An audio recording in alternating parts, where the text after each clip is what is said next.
All right, we have an update on the GOP drama, and the drama's kind of expanding. And I have a theory that there might be a little bit of tension between old Mikey Johnson and Donald Trump.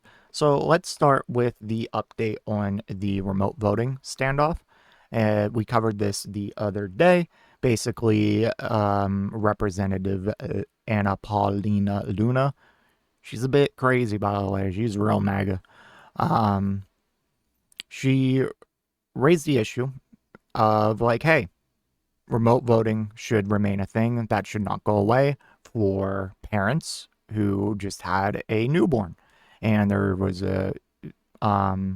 a bipartisan kind of middle finger to Mike Johnson because Mike Johnson was very against this. I don't want to say like big bipartisan, like you had a handful of Republicans cross the aisle and vote with the Democrats on this. Um, Anyways, if you want more on that, look at my other video. I'm sure this article will cover it maybe a little bit. So, Representative Luna signals potential end to remote voting standoff. GOP Rep Anna Paulina Luna signaled Thursday night that she and Speaker Mike Johnson may have found a way to end their standoff over the issue of remote voting for new parents in Congress after several hours in which Luna, Johnson, and President Donald Trump exchanged phone calls. Luna suggested there could be an off ramp to the contentious days long saga that skidded the House floor to a halt this week. And that was good. It got skidded to a halt because they wanted to, they wanted to pass, like, they wanted to attempt to pass their new election, like their SAVE Act, and just a couple of other things that I'm blanking on right now. But it was a good thing that everything got put to a halt this week at the very least. Um, Luna said on X that Johnson called her to discuss a possible compromise on the issue by eliminating the vote to just new moms who cannot travel because of health concerns. Eh, I was already kind of heated over this whole thing in general because you have like Republicans crossing the aisle to vote with Democrats for this proxy voting thing and it's so that Congress people who have a newborn can stay at home with their kid and vote remotely, essentially. And that was just frustrating because I compare that to paid family leave, which we do not have in the U.S., um, at least as a guarantee. And it's just funny to see them do this big ruckus, this whole big thing about them getting essentially their paid family leave, and the average American worker gets nothing.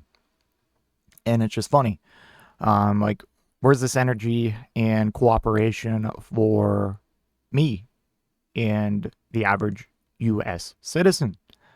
Nowhere to be found. But, if there's something like a pay raise for Congress, you betcha that's going to get passed. But a federal minimum wage increase, so a livable wage, nope, not happening. So just that whole dynamic is very frustrating to say the least. So this is where it gets a little spicy. This came after Trump himself expressed support for Luna's push to give new moms in Congress the opportunity to vote remotely. It was not immediately clear whether this meant Luna was back to her initial push of allowing female lawmakers to vote by proxy for 6 weeks while they are recovering from birth, which Johnson initially rejected, forcing Luna to partner with Democrats and ultimately expand her bill to new parents of both genders. If GOP leaders did nothing to address the standoff, Luna would be able to force her bill to the floor next week, using the leadership's bucking tool known as a discharge petition. But GOP leadership, as well as many Freedom Caucus members, had fiercely opposed this change to House rules, leading to a standstill. Johnson and Luna have battled for months over the Florida Congresswoman's push to allow proxy for parents of newborns, an effort that began after she gave birth last year and was unable to vote for a few weeks. But the institutionalist Republican speaker fiercely rejected the effort, forcing Luna to choose the more contentious approach of working with Democrats. Trump on Thursday said he is in favor of proxy voting for new parents, publicly splitting with Speaker Johnson on the issue, though the president conceded it's ultimately the speaker's decision. So you're having a little bit of a difference in opinion. This is very subtle. I'm not like screaming the whole drama alert thing, but it's just a fun thing to keep an eye on. Especially since I think Speaker Johnson has a lot of power, and if he really wanted to, he could make Trump's life a living hell. I view Mike Johnson as like a right-wing, younger version of a Nancy Pelosi. Very, very intelligent, not in a good way. Very cunning, a lot of backroom deals, stuff like that. Um, so yeah, it's interesting to see us play out, and it's also interesting that this was another split because I didn't cover this, but last week it was a big story about how I'm just gonna show this real quick. Trump was saying that he was going to run for a third term and all of that was going. I didn't feel like entertaining it because it's so annoying, man. Like, I'm tired of this. And Johnson pretty much came out and headline is throws cold water on Trump's musings about a third term for president. Johnson said there's a constitutional path. You have to amend the Constitution to do it. Johnson told reporters at the Capitol Hill that's a high bar. We take him at his word, Johnson added. And then he kind of has to cover for it so Trump doesn't, freak out. I understand why some Americans do wish he would run for a third term because he's accomplished so much in his first 100 days that they wish it could go on for much longer. I think he recognizes the constitutional limitations, and I'm not sure that there's a move about to amend the Constitution. This dude doesn't give a shit about constitutional limitations. Mike Johnson does, but Donald Trump does not. But of course, you have to cover for him.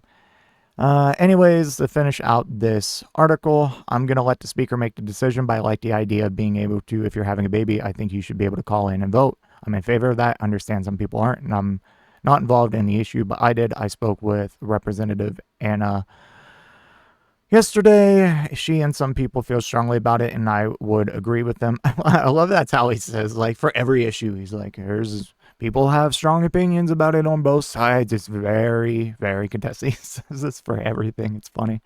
Johnson personally used proxy voting during the pandemic when it was allowed under the then Speaker Nancy Pelosi, but he has since argued it, including in court, that it is unconditional.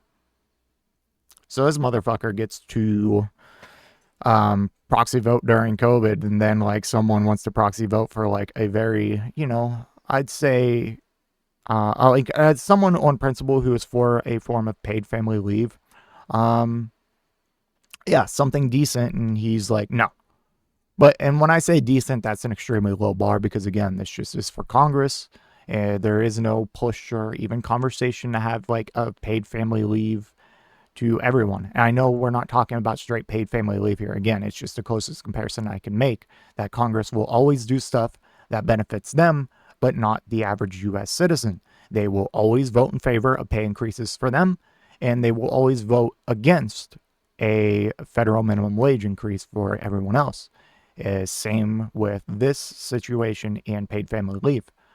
It just shows you where their priorities are, and it drives me insane because we have a country where I feel like there's a total of like 5 people in Congress that actually care about the average citizen. Now there's probably a little bit more than that, but like it's just exhausting. It is exhausting. Anyways, let me know what you think in the comment section down below, and I will see you in the next one. If you made it to this point in the video, I just want to give a special thank you. If you enjoyed it, please hit that like button down below. And if you really enjoyed it, maybe consider hitting that subscribe button while you're down there. I want to hear your thoughts in the comment section. I will try to reply to any and all comments that I can. Until next time, watch that video on screen.